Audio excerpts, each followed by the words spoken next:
Mga kabrigada, nilift na ang signal number 4 sa ilang bahagi po ng bansa dahil sa bagyong Paulo.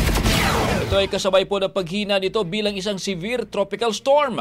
Huling namata ng bagyong Paulo sa coastal waters ng Santa Cruz, Ilocos Sur. Taglay naman ng bagyo ang lakas ng hangin na aabot sa 110 km per hour at bugso nga abot ng 165 km per hour.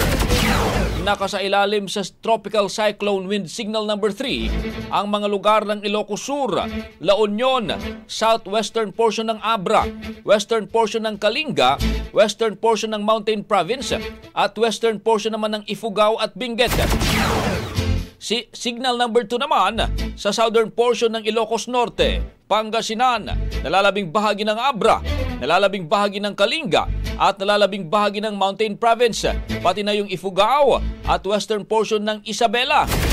Northwestern portion naman ng Quirino, northern at central portion ng Nueva Vizcaya. Signal number 2 din ang northernmost portion ng Nueva Ecija.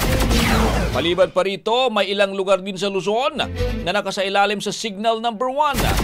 Kabilang dyan yung Ilocos Norte, yung Apayao, Batanes, yung mainland Cagayan, kasama po yung Babuyan Islands, nalalabing bahagi ng Isabela, nalalabing bahagi ng Quirino, yung nalalabing bahagi ng Nueva Vizcaya, Aurora, Nueva Ecija, kasama po yung Tarlac, Zambales, Pampanga, Bulacan, at northern portion ng Quezon, kasama ang Pulilio Islands.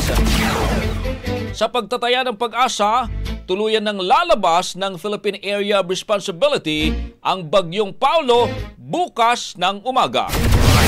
Ang bahaging ito ay hatid sa atin ng DriveMax Herbal Capsule. Lalaking angat, tumatagal.